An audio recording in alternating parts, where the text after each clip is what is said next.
Good afternoon, and welcome to the third of this year's Herman P. and Sophia Taubman Endowed Symposia in Jewish Studies. I'm Lee Rothbard, Program Director of the Symposia, accompanied today by, I see so far just one other member, that's Noah Weiss, our Program Assistant. The former Program Director, Richard Hecht, is underway between LA and Santa Barbara and may not be able to get on.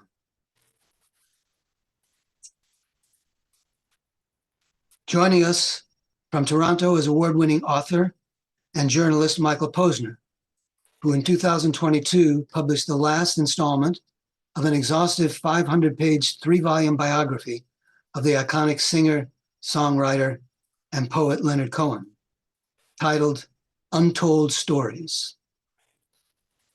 Volume 3 of Untold Stories, subtitled That's How the Light Gets In, from 2022, recounts in detail Cohen's last months fighting leukemia. The other 2 volumes are subtitled The Early Years, which came out in 2020, and From This Broken Hill in 2021. As sources for his work, Posner draws on hundreds of interviews with family, friends, colleagues, rivals, business partners, and with Cohen's many lovers, probing deeply into his public and private life. Today's talk, The Jewish Soul of Leonard Cohen, derives from Volume 3. Prior to this biographical series, Posner published 9 other books, among them The Big Picture, What Canadians Think About Almost Everything, from 1990. Sounds like a novel title. Further, The Last Honest Man, from 2005, a best-selling biography of Canadian novelist Mordecai Richter. And All of Me, from 2010, a biography of Canadian pop singer Anne Murray. Alongside Posner's career as biographer and novelist, he's held various journalistic and managerial posts. He was for 4 years Washington bureau chief for Maclean's, a Canadian current affairs and news magazine, later serving as its national, foreign, and assistant managing editor. Further was for 3 years managing editor of the Canadian Financial Times, and was for 16 years a senior writer with Toronto's newspaper, The Globe and Mail. I could go on about Michael's writings and career. For instance, that at 22, he acted in the movie And No Birds Sing, for which he won a Canadian Film Award for Best Supporting Actor. Or could read from reviewers' extensive praise for the Cohen biography or other writings. However, I don't want to delay any further hearing from Michael himself on The Jewish Soul of Leonard Cohen. Just a brief reminder to all those listening in, please type your questions in the Q&A area as they occur to you, and we'll get to them at the end of the presentation. Michael, the webinar floor is now yours. Thank you, Lee, and thank you for that very kind and very generous introduction. And thank you for the invitation to speak today at the Taubman Symposium on a subject that is near and dear to my heart. My only regret is, as I sit here in gray and wintry Toronto, is that I cannot be there with you all in person to enjoy your lovely Southern California sunshine and hospitality. However, we will make do. So, the Jewish soul of Leonard Cohen. I'd like to begin somewhat unconventionally, perhaps, by invoking the humble asterisk. You all know what an asterisk is, but what exactly is it? How would we define it? I guess we could say that an asterisk is a kind of yes, but. It's an afterthought. It's a caveat. It's a footnote, often, a marginal comment, a corrector of defects, and sometimes it's the elephant in the room. I've chosen to use the asterisk to begin our discussion today of Leonard Cohen because for virtually every aspect of his very complex character, we're going to need an asterisk. It's appropriate to Leonard, possibly essential to Leonard, because he was a man of many moods and many manifestations, many masks, and many contradictions. He's not unique in this regard, of course. The use of asterisks in communication is said to date back thousands of years, to caveman indeed. In any event, with sufficient time, which we don't have, I could probably demonstrate how asterisks applied in almost every area of Leonard's life. But I'm going to confine myself to two areas principally today, and then I'm going to try and offer a few perhaps speculative thoughts about his legacy towards the end, and hopefully we will have some time for some questions. And I hope you'll have some questions for me. I think to begin, it's commonly agreed that at the core of Leonard Norman Cohen's identity lies a profoundly Jewish soul, and I certainly believe that to be true. He was, of course, to begin, a Cohen, a descendant of Moses' brother Aaron, a member of the priestly caste. And this connection was not merely Judaic window dressing. As he told one interviewer, and this is a quote, "I had a very messianic childhood. I was told I was a descendant of Aaron, the high priest. My parents actually thought we were Kohanim, the real thing. I was expected to grow into manhood leading other men. In some part of my young soul, I took that very seriously. And not just his young soul. Some years later, sitting on a beach on the island of Idra in Greece, where he had a summer home, a young woman of his acquaintance chose to gently tease him about his Kohenic status. She told me, Leonard, she told me, was not the least bit amused. As you know, or probably can surmise, Cohen was charming and could charm virtually anyone, male or female, but not everyone. Sometimes the personal chemistry did not work, and one such person was the late Canadian art historian Carol Zemmel, who considered Cohen what she called a hubristic Cohen.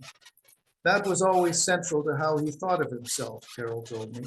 On some levels, he was never not being that. He was a highly moralizing man, highly judgmental. Leonard's cousin, artist Stephen Lack, agreed. He said he was rabbinical, totally. He was a Cohen, priest class. He carried that. Why wouldn't he? It's a major blessing. He certainly came by this honestly. One of Leonard's great-grandfathers served as the chief rabbi of Montreal. His mother's father was a noted and published Talmudic scholar. In later life, that grandfather, Solomon Shlomo Zalman Klein Chmielewski, lived for a time with Leonard in Montreal and studied with him. Portraits of Cohen's ancestors still hang prominently on the walls of the Shar Shamayim synagogue in Montreal. In Montreal, Leonard Cohen's family constituted Jewish royalty. They were builders not only of several successful businesses, clothing, dredging, a foundry, but founders and executives of major Jewish organizations, synagogues, charitable foundations, newspapers, and the Canadian Jewish Congress. In fact, from the late 1890s well into the 20th century, it's virtually impossible to find a Jewish institution with which the Cohen family is not strongly identified or played a leadership role. All of this heritage, this rich heritage, is reflected, of course, in Leonard's work. From the time he starts writing in the early 1950s, Jewish themes, motifs, imagery, and history infuse his art. They are an essential part of his first 4 books of poetry. Let Us Compare Mythologies, The Spice Box of Earth, Flowers for Hitler, and Parasites of Heaven. In 1984, he released Book of Mercy, and essentially it's an alternative book of songs, 50 of them, written to coincide with Leonard's 50th birthday. Psalms are prayers, of course, in the form of a song. They are deeply introspective works that reflect Leonard's shifting spiritual moods. At various moments, he's extolling God's greatness, forgiveness, mercy, and justice. And in the next moment, he's giving voice to grave and lingering doubts. In interviews given at the time of the publication of Book of Mercy, Cohen confessed that the book emerged out of a sense of brokenness, not just the literal brokenness of his marriage or what passed for his marriage to the mother of his children, but an even deeper psychic, spiritual brokenness and depression that at times left him virtually catatonic.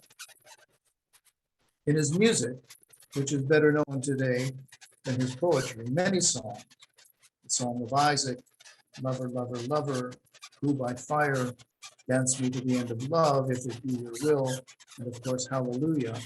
All of these cleverly exploit Jewish ideas and scripture. Who by Fire appeared on Cohen's fourth album, New Skin for the Old Ceremony. It's a song every Jew will immediately recognize as an adaptation of the prayer from the Yom Kippur service, Yudanatana Tophet. Excuse me. In recent tradition, in Jewish tradition, of course, Cohen personally decides the fate of every living soul for the year to come. Who will live, who will die, and by what means. Cohen, however, characteristically, gives this his own unique spin, using the song to question God's existence or his continued interest in the affairs of humankind. The first verse is, "And who by fire, who by water, who in the sunshine, who in the nighttime, who by high ordeal, who by common trial, who in your merry, merry month of May, who by very slow decay." But after that verse, and after every other verse, he adds the concluding line, "And who shall I say is calling?" It's not so much a rejection of faith, I think, as it is a search for establishing, in the wake of the Holocaust, the grounds for continuing faith.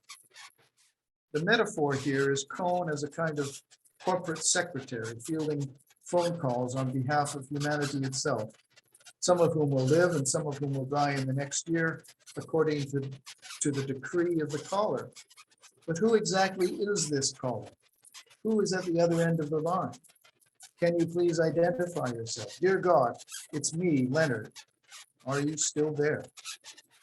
Cohen mines this theme continuously. He mines it in what is arguably his most famous song, Hallelujah. And here's one of the verses. "There was a time you let me know what's really going on below, but now you never show it to me, do you?" And he's still mining this love, hate, faith, no faith territory at the end of his life in his final album, You Want It Darker, which used, by the way, the voices of Cantor Gideon Zellemeyer and the choir of his childhood synagogue, Sheresh Shamayim, on 2 tracks. Here's a verse. "Magnified, sanctified be thy holy name, vilified, crucified in the human frame. A million candles burning for the help that never came. You want it darker." This, I suggest, is Cohen's lifelong preoccupation, at least in his art, man's fractured relationship to God and God's tenuous, perhaps increasingly tenuous connection to man. Of course, Jewishness, if not Judaism itself, was also Leonard's cultural milieu. In his youth, his friends were principally, if not exclusively, Jews. He attended Jewish summer camps. The family frequently honored that ancient New World Jewish custom of the era, going for Chinese food on Sunday nights, as it happened at a place called Ruby Foods in Montreal, a restaurant that, of course, was owned by Jews. Even in later life, Leonard acknowledged that he found it easier to forge associations with Jews because of the shared cultural mindset and context. And at the same time, as he told one of his lovers, a Jewish woman, he found relationships with Jewish women difficult. Although, if you think about it, he found relationships with most women difficult. But here's an asterisk. Leonard Cohen actually recoiled from certain expressions of Judaism. Twice in the 1960s, when he was a young man in his 30s, he spoke to the Montreal Jewish community in a public meeting. And he used the platform to accuse the city's Jews of being more interested in bricks and mortar than in blessing, more interested in material symbols of their wealth and practice than in genuine spiritual expressions of their faith. For Cohen, bagels and brunch with the synagogue's men's club on Sunday mornings did not cut it as an authentic expression of Judaism. What he said at the time was, and this is quite powerful, I think you'll agree, "I believe we have eliminated all but the most blasphemous ideas of God. This is what he said at the end of one of his speeches. I believe that the God worshipped in our synagogue is a hideous distortion of a supreme idea and deserves to be attacked and destroyed.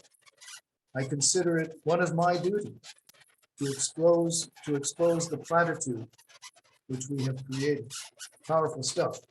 Montreal Jews, and by extrapolation all post-Holocaust Western Jews, had somehow, he said, lost the capacity for the holy and the sacred. And Cohen lamented it. Needless to say, such remarks did not exactly endear him to the community. Thus, it was not entirely a surprise that when Leonard transitioned from poet-novelist to singer-songwriter in the mid-1960s, he did not immediately find the acceptance he might otherwise have anticipated from the Romancement. A Jewish writer who suggested to his audiences at the Jewish Public Library could choose to be a priest in the manner of another distinguished Canadian poet, A.N. Klein, a priest in the sense that he served his community and did its bidding, in Klein's case, becoming a speechwriter for Samuel Bronfman, founder of the legendary Bronfman liquor dynasty. Or, said Leonard, he could choose to be a prophet, even if it meant delivering ideas that he knew would not be popular. Cohen had no interest in service to the community, in being a mere priest. He would be the little Jew who wrote the Bible. He would be a prophet, a revolutionary, a man in touch with divinity, or at least struggling to connect with God. And in that role, he fully expected not to be loved. Again, it's possible to see virtually all of Leonard's Jewish-themed writing as an attempt to connect with God, reconnect with God, with Hashem, in a more profound way, not as some vague, benign concept that we reflexively acknowledge, but as a living God, a God who could manifest as a burning bush. In a profound way, but also in an unconventional way. Because what Cohen wanted to do, and perhaps needed to do, certainly what he did do, was put a fresh spin on the Jewish narratives that had inspired him. His work reflects a strong desire to surrender to a knowable God, but it is always coupled with ambivalence, with a sense of uncertainty. What did it mean to be a Jew in the post-Holocaust world? What remained of God's covenant with man? How was one to navigate between the gravitational poles of assimilation and Jewish identity, to reconcile integration and separateness? These are some of the questions Leonard wrestled with. Here, for example, is a passage from his first novel, The Favorite Game, published in 1963. Friday night, Sabbath, ritual music on the public address. Holy, holy, holy Lord, God of hosts, the earth is full of your glory. If I could only end my hate, if I could only believe what they wrote and wrapped in silk and crowned with gold, I want to write the word. If I could only believe what they wrote, there it is, that lingering doubt, a doubt, I suggest, that never really leaves him. But nor does the other dimension. I want to write the word. In other words, he wants to be the prophet. He wants to speak to people, and of course he does. Despite these reservations about the Jewish community, Cohen was attracted to several aspects of Judaism, to its rituals, which he carried on from door to door, from generation to generation. Traditions honored in part the memory of those who had observed them for 4,000 years. As he grew older, he was attracted to the religion's intellectual dimensions, its heft and gravitas. In the 1970s, he began to study with a Chabad rabbi in Montreal and routinely traveled with Tallis and Philadelphia. Later, he joined a synagogue in Los Angeles, whose rabbi, Mordecai Finley, was deeply steeped in Kabbalah. And later still, he studied online. The man named Yaakov Leib HaKohen, otherwise known as Lawrence Corey, another rabbi who was immersed in the mystical aspects of Judaism. In Los Angeles, he worked hard to host regular family Friday night suppers, even if on occasion it meant schlepping the candlesticks and challah to a Korean restaurant. His favorite was a place called Shabu Shabu, which he immediately renamed Shabu Shabu. So we can absorb and hear all of that, and we can safely conclude that Leonard Cohen is a quintessentially Jewish writer, yes? Well, yes, but through the asterisk, please. Because however deep Leonard's attachment to Judaism, either in his work or his life, it never prevented him from investigating, excuse me, in depth, I'm not used to talking for so long, in depth other spiritual paths or modalities. The following list is not exhaustive, but it would include these things that he studied: the I Ching, the ancient Chinese method of divination using yarrow sticks, which Cohen practiced using coins instead of yarrow sticks. He practiced it religiously for at least 15 years. It would include Sufism, a mystical form of Islam, with which he was also briefly intrigued. It would, of course, include Scientology, which, although he left its fold after a year or two, he never denigrated as a discipline for potential enlightenment. It would include Christianity, which he never formally practiced, but was nevertheless drawn to intellectually and at some level emotionally. In fact, Leonard had a deep, love might be too strong a word, but reverence for Jesus. There are numerous references and allusions to Jesus, as well as Christian symbols and rituals in his work. Until virtually the end of his life, they tend to be positive. But it's a very particular kind of Jesus to whom Cohen is attracted. It's Jesus in the form of the Jewish rabbi and sage, without all the Christian trappings later appended to him by Paul and others. More than once, to friends and occasionally in interviews, Cohen said he considered Jesus the greatest man who ever lived. Here, for example, are remarks Leonard made about Jesus during an internet chat some years ago. Outside of the organizational enterprise, which some applaud and some mistrust, stands the figure of Jesus nailed to a human predicament, summoning the heart to comprehend its own suffering by dissolving itself in a radical confession of hospitality. Later, after 1998, Leonard also spent serious time investigating a branch of Hinduism, traveling to India 6 times in 5 years to study with a Hindu guru by the name of Ramesh Balsakar. He was a practitioner of Advaita Vedanta, a teacher of non-duality, and a disciple of Ramana Maharishi. Cohen went to India to study and to learn, not to be a tourist.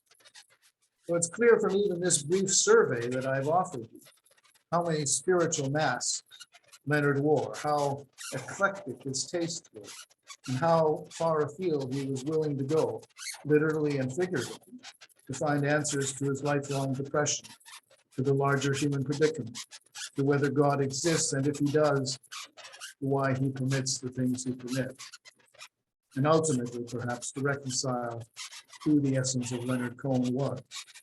Or as one of his close friends quipped at one point, Leonard never met a religion he didn't like. And Judaism aside, all of these other pursuits, Scientology, Sufism, Christianity, these were dalliances compared to his 45-year attachment to Zen Buddhism. Zen comes with a double asterisk. It should probably be considered the largest elephant in the room. That attachment manifested itself most visibly one fine day in 1996 on a mountaintop east of Los Angeles, Mount Baldy, when Leonard Norman Cohen was ordained as a monk in the Rinzai-ji order of Zen Buddhism, among the most rigorous and demanding forms of the practice. He was given the name Jikan, which translates roughly as noble silence or ordinary silence. An interesting digression, if you'll permit me. While I was working on these books, I went to Los Angeles a number of times to conduct interviews. And one was with Kelly Lynch, his former personal manager and former lover, and the woman who was alleged to have helped herself to $5 million of Leonard's estate, future estate, between roughly 1998 and 2004. Kelly is or was or claims to be convinced that Leonard was not an authentic Jew. He was a fake Jew. His real, authentic attachment, she insisted to me as we sat over sushi dinner, was to Zen Buddhism. Now, a prudent interviewer doesn't jump at the opportunity to contradict the person he's interviewing. It's not a good way to win cooperation and candor. But I felt constrained on this occasion to demur and said something like, I do think you're wrong about this, Kelly. Leonard's primary religious affiliation was Judaic. I did not have this quote in front of me at the time, but I knew he had said to one interviewer, when I want to get in touch with God, for that I have Judaism. Zen is not a religion. It's the study of the self as it arises and how the self disappears. But you don't contradict Kelly Lynch lightly. So when I dared to argue this point, he got up and left the restaurant in a bit of a huff, and I finished the dinner alone. Leonard, of course, was hardly the first Jew to have been ushered into the priesthood of a Zen Sangha, and he won't be the last. But some people nevertheless stumble over this attachment to Zen and struggle to reconcile the commitment with his quasi-Orthodox Jewish upbringing and the obvious Jewish content of much of his work. But the reality is that Leonard saw no fundamental conflict in being both a serious Buddhist monk, and he was very, very disciplined about its rituals, and simultaneously an authentic disciple of Judaism. In the first instance, as he said, Zen Buddhism is not essentially a religion. It's more a way of thinking or a way of being. It contains no rules that violate any Judaic ethic or injunction. He often remarked, when asked about this apparent disconnect, that he had grown up in a perfectly good religion, Judaism, and he had never left it. In the second instance, Leonard made it very clear many times that the essence of his attachment to Zen had very little to do with Zen precepts or principles per se, and everything to do with the Zen master who ran the particular monastery that Cohen attended. That man was a little Japanese fireball named Joshu Sasaki Roshi, who lived to be 107. Cohen said many times that if Roshi had been a carpenter in Nairobi or a physicist in Heidelberg, that's where he would have gone to sit at his feet. Although Roshi spoke very little English and relied heavily on translation, even for ordinary conversation, he was said to have had extraordinary power in terms of human psychology, a kind of laser-like ability to identify a student's weakness or problem and guide them toward an understanding. He could be warm and friendly, and he could be hard and cold, depending on what he thought you needed. There's no doubt that Leonard was very drawn to him. For Cohen, Roshi was not just a Zen master, but a genuine mentor and a genuine friend. And that friendship endured for decades. Indeed, in the mid-1990s, Cohen spent the better part of 4 or 5 years on Mount Baldy at the monastery, serving as Roshi's attendant or inji. He cooked for him. He folded his robes. He chauffeured with him. He traveled with him. I think it was Pico Iyer, the great writer who lives in Santa Barbara like half the year, who once asked him, Leonard, what would your life have been like without Roshi? And Cohen responded, without Roshi, I would not be. Almost inevitably, given Cohen's immersion in Zen, there are songs in his catalog, many of them, that borrow from its teachings and parables. But religion and spirituality is only one area in which Leonard was given to donning different masks. So let me address the other major topic, politics, because it has a Jewish dimension as well, as we will see. I think if you ask Leonard's fans, especially in Europe, where on the political spectrum he resided, they would instantly answer, on the left. And indeed, if you go through his interviews, you will encounter many statements that clearly lean in that leftward direction. But did he actually believe these statements? Or did they represent a convenient position to take, knowing full well that his core audience, certainly in the 1970s, 80s, and even the 90s, tended to be younger, idealistic, and predominantly left-wing? Because in other conversations with friends whom I've spoken to, he often expressed political views diametrically opposed to left-wing opinion. And he left the impression that his natural political bias was to the right. In fact, at one point, he told his friend Albert Insinger, "I'm to the right of Attila the Hun." But you can see that that rightward tilt almost from the beginning. In 1961, what is he then, 27 years old, not even 27, 26, he goes to Cuba, just days before the infamous, disastrous CIA Bay of Pigs invasion. And initially, he's very impressed. But it doesn't take long before he begins to recoil. Government propaganda blares incessantly through loudspeakers on the street. People are constantly on the lookout for dissidents. He detects a kind of group think that he doesn't know. He went to Cuba as a starry-eyed liberal, and when he returned to Canada, he was convinced that the left was every bit as potentially totalitarian as the right. In 1974, a journalist asked him for his thoughts on the war in Vietnam. Now remember, in those days, the streets of many cities in America and elsewhere were filled with young people marching in protest.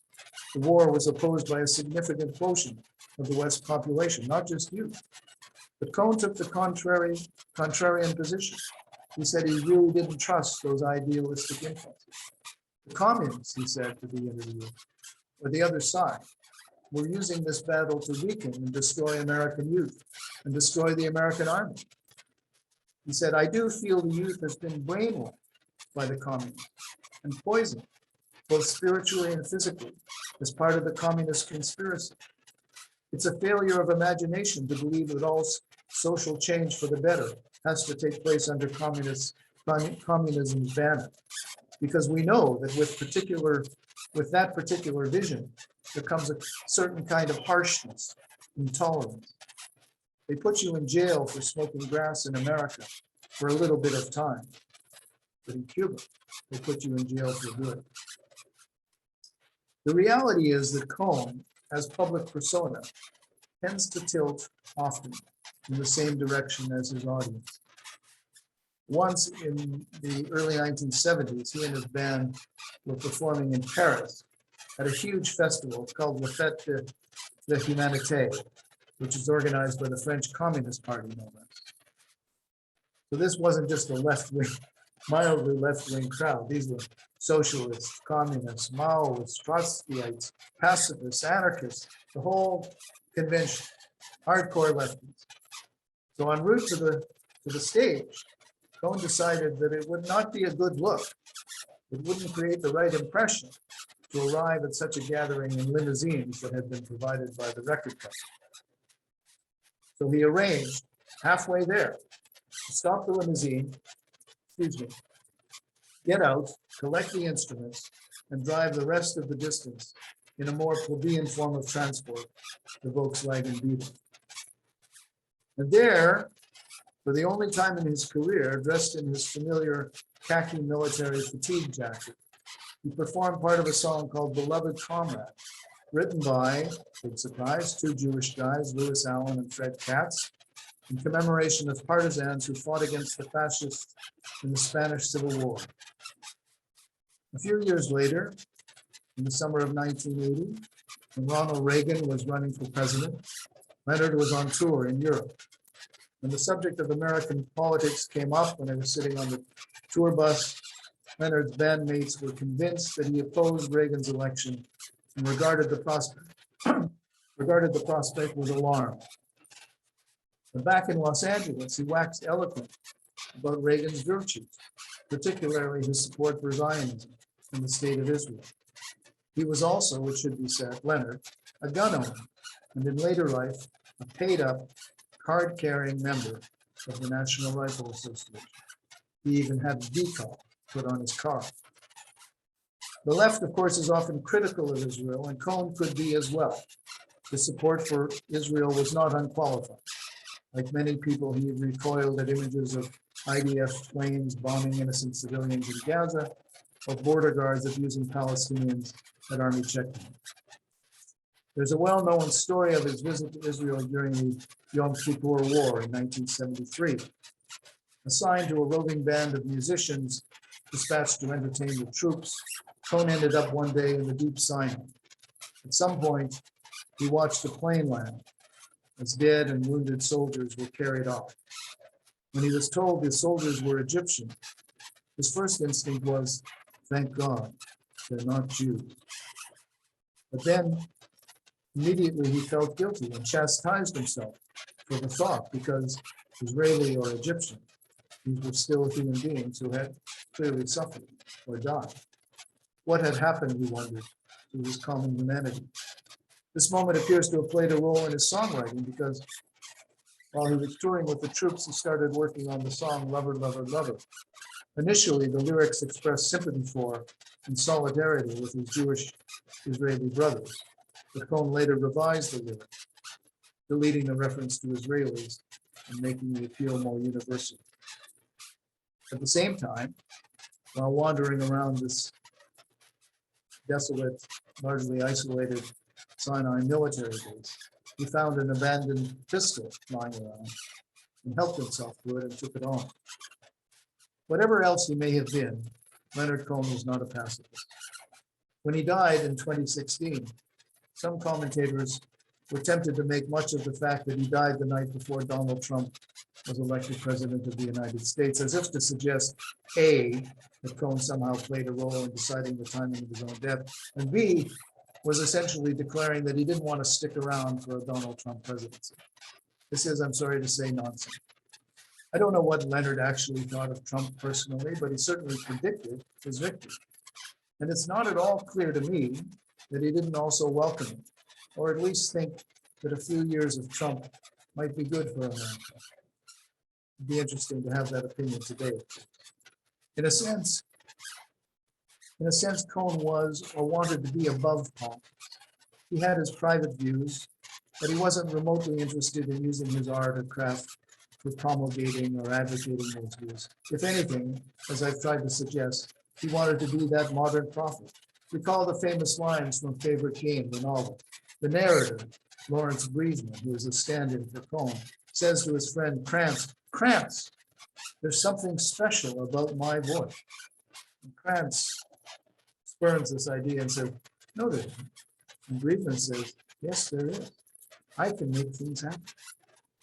He's certainly speaking with a prophet's admonishing voice in the Song of Isaac.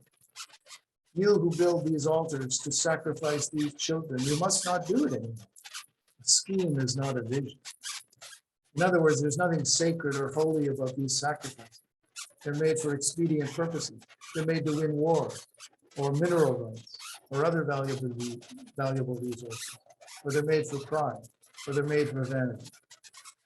And we see him in the prophet's robes again in his later albums, including The Future. You know the lyric. This one may be familiar to many of you. Things are going to slide in all directions. Won't be nothing you can measure anymore. The blizzard of the world has crossed the threshold, and it's overturned the order of the soul. Your servant here, he's been told to say it clear, to say it cold. It's over. It ain't going any further. And now the wheels of heaven stop. You feel the devil's riding crop. Get ready for the future. It is murder. Now I'd like to spend a brief moment, if I may, considering what Leonard's potential legacy might be, and then open up to some questions. Now, a cultural legacy can be a very tricky thing. Many writers and artists celebrated in their lifetimes are now completely forgotten, their music unperformed, their canvases collecting dust in basements, their books out of print. I want to put to you the name of Patrick Dennis. Depending on your age, you may remember the name Patrick Dennis. In 1955, Dennis wrote a huge bestseller called Anti-Maine. And it was made into a musical and 2 movies. So that tells you a great deal about how popular it was. Dennis became an overnight sensation, and at one time became the first writer in history to have 3 books on the New York Times bestseller list simultaneously. And then the zeitgeist changed, as zeitgeists have a way of doing. And Patrick Dennis's brand of comic fable fell out of fashion very quickly, and so did he. He stopped writing completely and wound up in a new job as a butler for the CEO of McDonald's. All of this within his own lifetime. Leonard's creative output is as follows: 2 novels, both still in print, but not terribly well read or widely read. The second one, Beautiful Losers, published in 1966, would today be judged guilty of cultural appropriation because it tells the story of the Catholic Mohawk saint, Katere Kataktawa. It would never be published. No publisher would allow a white man to publish a story of indigenous, with an indigenous story behind it. There are a few dozen short stories Leonard wrote, many of them only recently published, probably over his dead body, 10 volumes of poetry, several thousand pieces of art, drawings, self-portraits, doodles. According to expert, he definitely had artistic line drawing talent, but it's not something he's likely to be remembered for. And then, of course, there's the music, 14 studio albums during his lifetime, 1 posthumously, and several more assembled from live performances. So in terms of his work, if anything's going to survive, it's going to be his music. But will even his music last? Of course, it's very hard to know with any certainty. Some days, given the state of world affairs, it's hard to know whether civilization itself will last. But on the assumption that life will go on, and that great music of the late 20th and early 21st centuries will survive, I'm inclined to the optimistic view that a dozen or so of Leonard's greatest songs will form part of his legacy. Hallelujah, Dance Me to the End of Love, Anthem, which probably contains the greatest line he ever wrote, there's a crack in everything, that's how the light gets in. If It Be Your Will, Take This Waltz, I'm Your Man, Suzanne, Famous Blue Raincoat, Sisters of Mercy, Boogie Street, and others. And then we come to Leonard's Jewish legacy. As I've said, it's possible to read much of his work as a lifelong dialogue with God, a struggle at once intellectual and emotional to understand why we're here and why the Creator created the world that he did, the world of the broken vessels that we are instructed to repair, Tikkun Olam. The subject of Leonard Cohen and his Jewish soul has already been the subject of at least 3 scholarly works. I'm sure there will be more in the future. But then we come to another important question. To what extent, if any, will Leonard's personal life, his track record as a rather promiscuous Lothario, de facto sexaholic, a womanizer, unfaithful to virtually every woman he ever met, will that tarnish his reputation and his legacy? For better or worse, we now live in an era gripped by something called presentism. That is, the tendency to judge harshly people who lived in the past, even the recent past, for failing to adhere to our modern values. It's a kind of cultural imperialism. History, everything that ever happened, must now be filtered through the corrective lens of social justice, gender, sexuality, race. It's the foundation of what everybody calls cancel culture. Politicians, celebrities, statues, street names, all sorts of people get canceled for having held opinions no longer acceptable.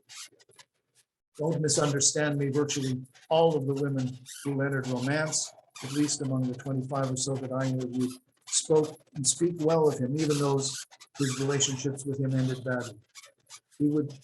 No one should or could put him in the category of a Harvey Weinstein or a Roman Polanski. He was most of the time, almost all of the time, charming, courteous, seductive, but never predatory, never using his power or stature to entice or pressure women into his arms. He didn't have to. He was smart, attractive, funny, generous, and something of a rock star. Women lined up, literally lined up to be with him. Nevertheless, for Leonard Cohen conducting himself today the way he conducted himself in the late 1960s, 70s, and even the 80s, I have no doubt today that he would become a victim, or at least a target of cancel culture. Remember, this is a man who, probably high on drugs at the time, once exposed himself to a stewardess on an airplane. It's testimony to the profound shift in social values that at the time his bandmates, including the female backup singers, thought the prank was hilarious. It gets worse, unfortunately. We also know that his relationship with Suzanne Elrod, the mother of his children, ended in 1978 after Cohen slept with the nanny, the 15-year-old. Exactly.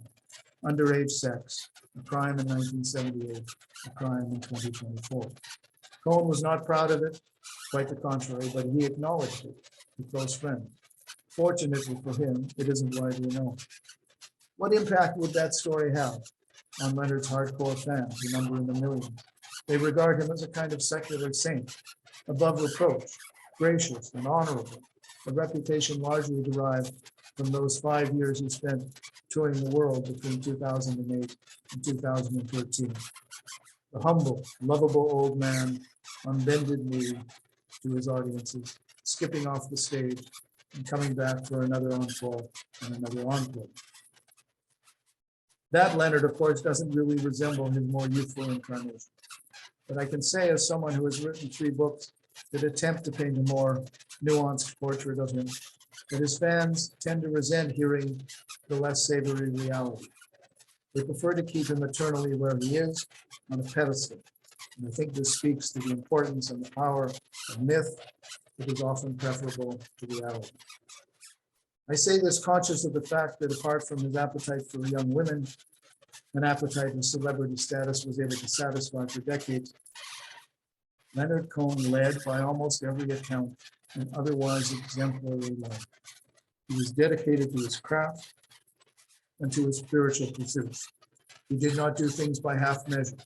He was generous with his time and with his money. He gave to friends, he gave to complete strangers. He gave to synagogues, he gave to churches, to Zen Buddhist communities, to Hindu ashrams. He often said, by way of advice, that one should try to live by putting oneself in the other man's or other woman's shoes, and for the most part he did.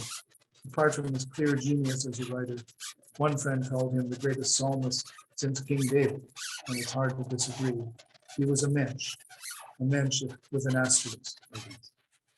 Yes, he could from time to time be jealous and vain and sarcastic and impatient, difficult, and he was given to depression, not just feeling sad or blue, but virtually catatonic, unable to get from one moment to the next.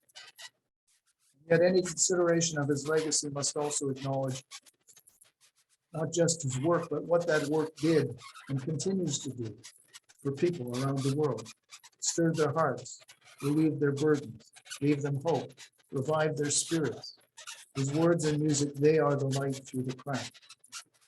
When his great mentor, Sasaki Roshi, the Zen master, was accused of sexually exploiting his disciples, Leonard, when asked about it, appeared to make light of it.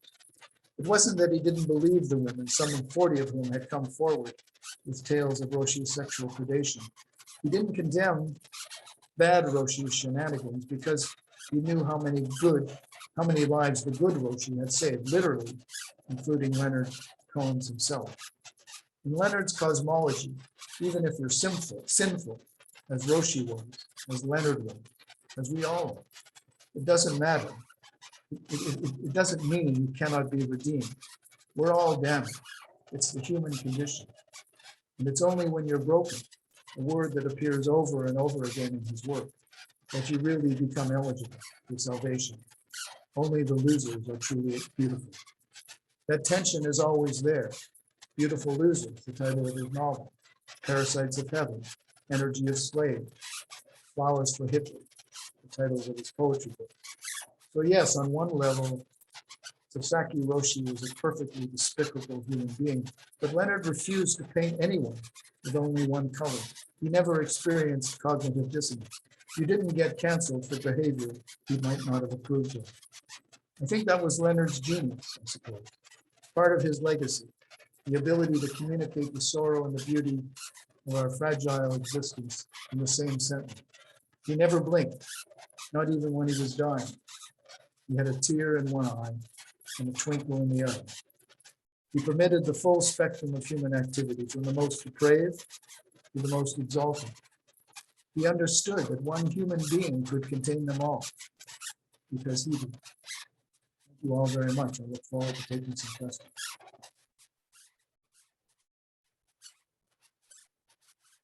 Thank you, Michael, for this sweeping close to such a penetrating lecture. Before that, into Leonard Cohen's character, his activities, psychology. As I told you before we started the webinar, I wasn't really familiar with Leonard Cohen, only then through the documentary that I looked at. But this gives us such a deep and rounded view of the man from all sides that I think we've all benefited greatly from hearing someone who's researched so extensively in the life of this complicated man. Thank you very much. Two questions come from one of the listeners. Is there a Mecca for Leonard Cohen fans? You want me to take that one? And are there any well-known spaces or places named after or dedicated to Leonard Cohen? There are a couple Meccas, and there may be others in the future. The first Mecca, of course, is the island of Hydra, where he bought a home in 1960 and continued to reside for more than 30, for the rest of his, for the rest of his life at various times, mostly during summer, of course. So there's Hydra, which is a kind of pilgrimage site already for many fans of Leonard Cohen. They go there, they look at his house, they go to the bars that he frequented, the places he went to, the monasteries. So that's Hydra for sure, is a Mecca. I believe his home or homes in Montreal will become Meccas as well. He lived famously, not as he grew up in the rich and lush and affluent neighborhood of Westmount in Montreal, but he chose to live on the plateau, which was a working class district when he moved in there in the early 1970s, and made himself well known to the neighborhood and shopped at the neighborhood hardware store and bought bagels at the neighborhood bagel store. So I could see his homes in Montreal becoming kind of Meccas. His home in LA, I'm not so sure about, although he resided there from the late 1970s till the end of his life. You might argue that it could become a museum, but it's in the middle of a residential area in the South Wilshire area, and I don't know what the zoning problems would be with such an idea. So Hydra and Montreal. The other question was what again? Sorry. Whether there are any well-known spaces or places named after or dedicated to Leonard. Well, there's a Leonard Cohen Street on Hydra. There's a bench that overlooks the sea, the GNC, I guess, that is named for him. There is in Montreal something I don't think you'll find almost anywhere in the world, a 9-story mural of Leonard Cohen painted or applied on the side of a huge office building in downtown Montreal on one of the streets that he used to inhabit. And, I'm trying to think of another artist anywhere in the world who has a 9-story mural of himself. And it's Leonard in his old man incarnation with the fedora, gazing down on Montreal, the city of his birth, the city to which he was always drawn back to.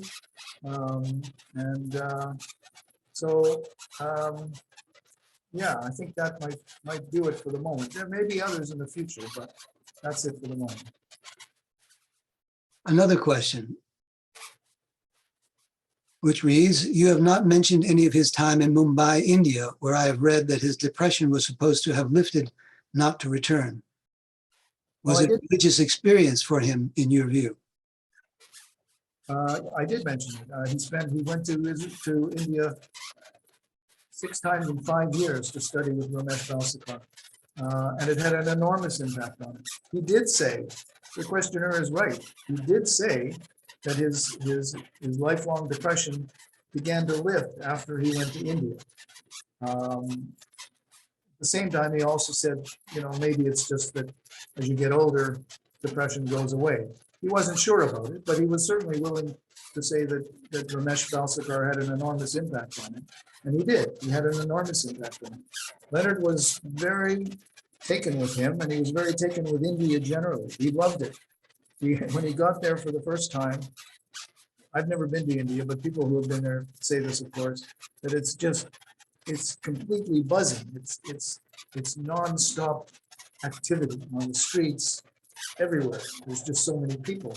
And he said to somebody, they said to him, how do you like Mumbai? And he said, I love it, man. It's just like my mind.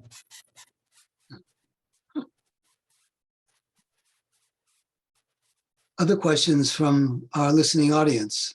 Otherwise, I'll sneak one in.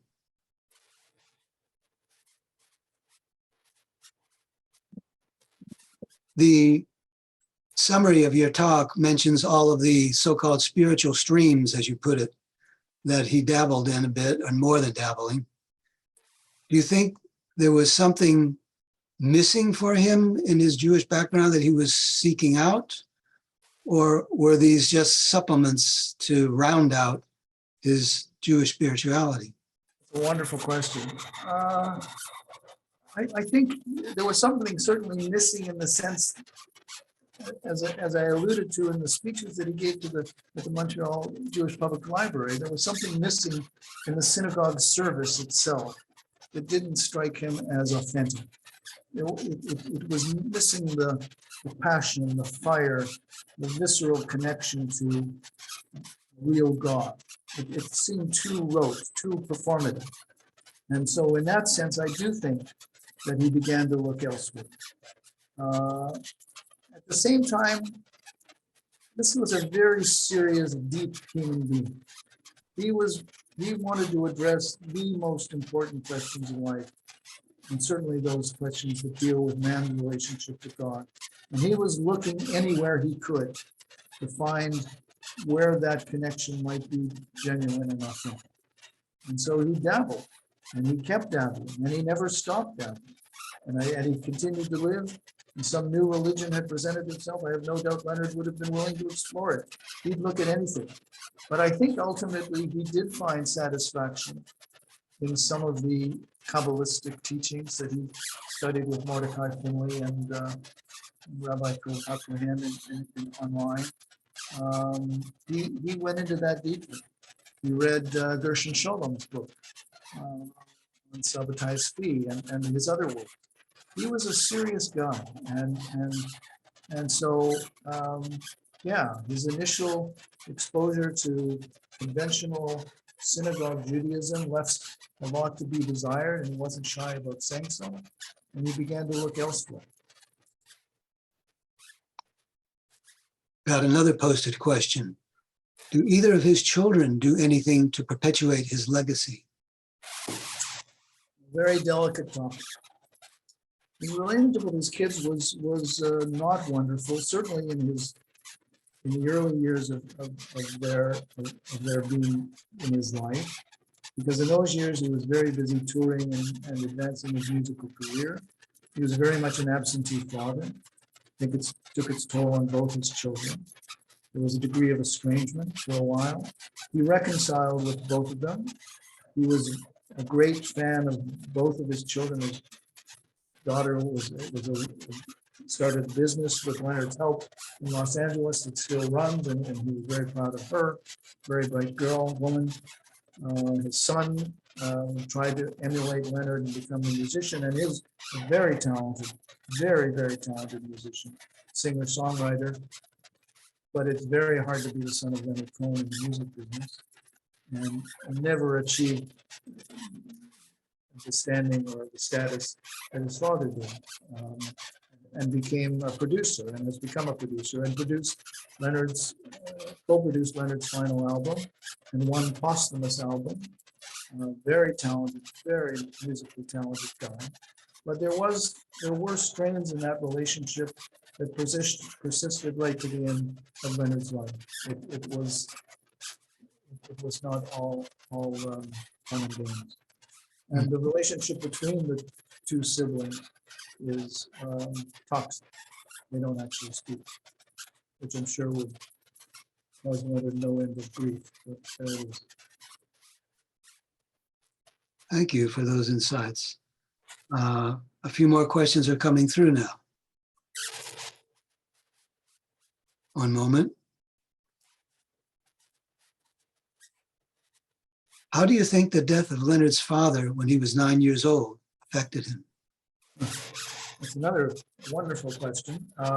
Well, it affected him horribly, because you might argue that Roshi, to some extent, was the father figure that he was looking for all of his life. And before Roshi, a Canadian poet named Irving Layton, with whom Leonard was very, very close through his college years and beyond, through the 1960s.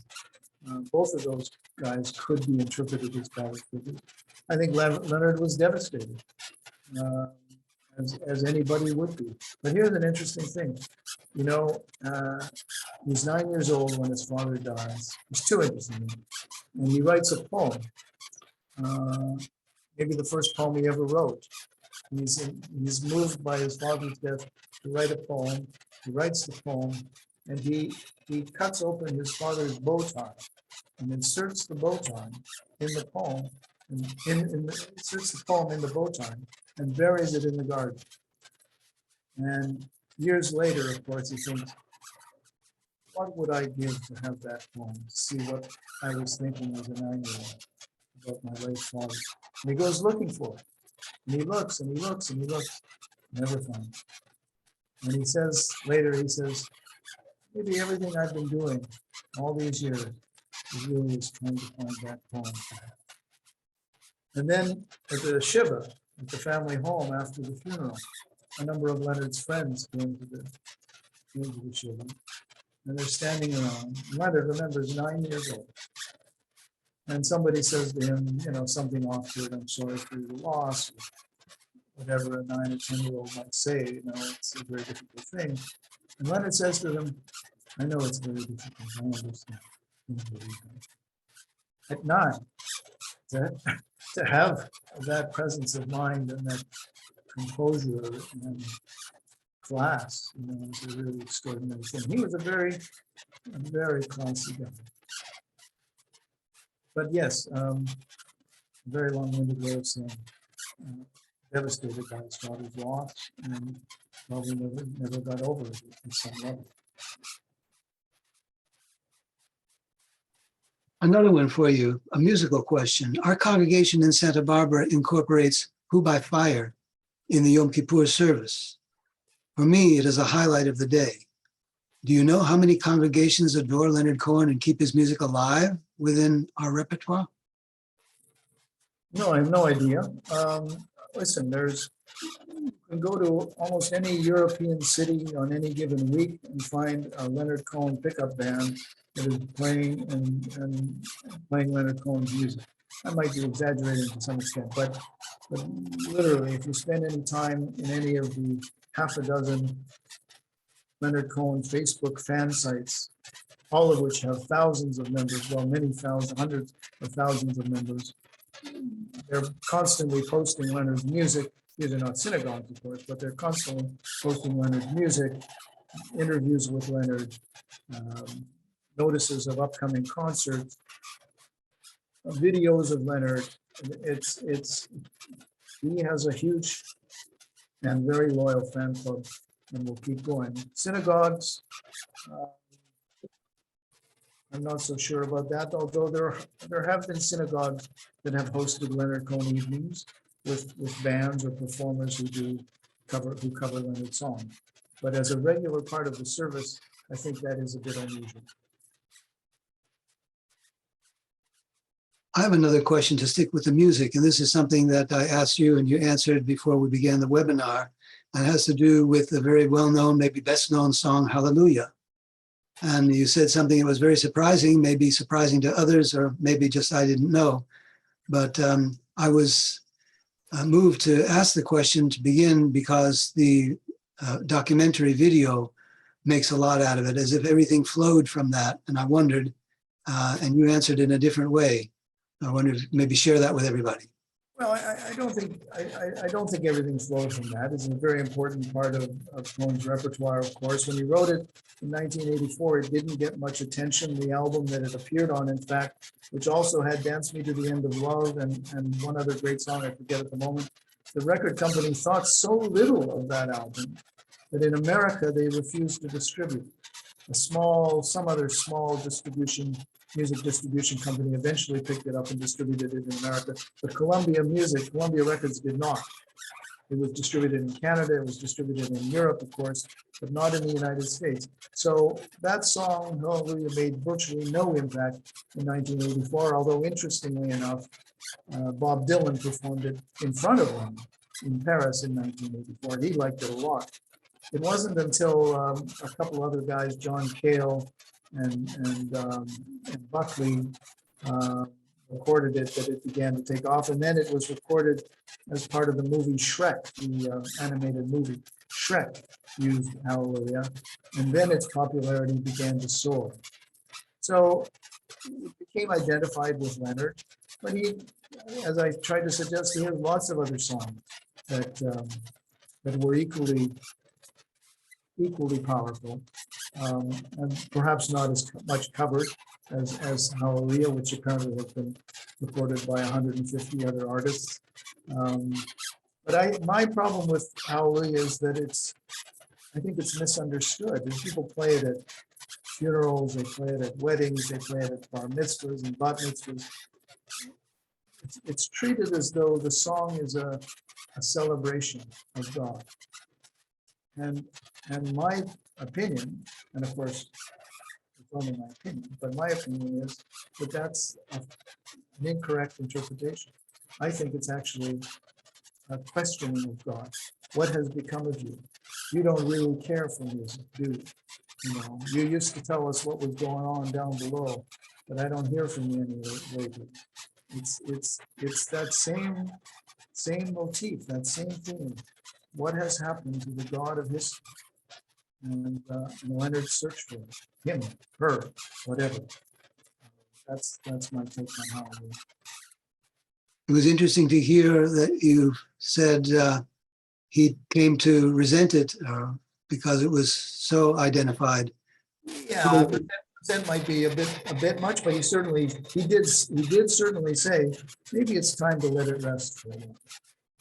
So I think that speaks to some sense that it was being overplayed, and as any song, if you play the same song over and over again, it becomes tiresome eventually. And I think he felt that it was at risk of becoming tiresome.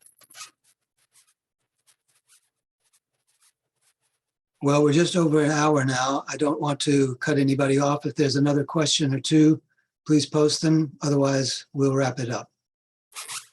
Any further questions? This is a unique opportunity to hear from someone who's researched a man's life in such fine-grained detail in all aspects and can put all the strands together and give us insights into this unique musician, poet.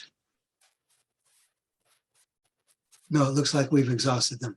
Well, thank you everybody for coming. I really appreciate your attending and listening to me drone on for as long as I did. I hope I wasn't insufferable. Lee, thank you so much for hosting and moderating. You did a wonderful job. Thank you. And thank you again for the invitation. You're welcome. Maybe we'll be in contact further. I hope so. I thoroughly enjoyed it, as I think everybody did. Let me just mention to close that our next presentation is by Omer Bartov, a scholar in genocide and Holocaust studies, something that has great relevance today. And that is on March 3rd, again at 3 o'clock. It will be announced in due course with all the necessary connection details. Thank you, Michael, and have a good afternoon for everybody. Thank you. Thank you, everyone. Bye for now. Bye.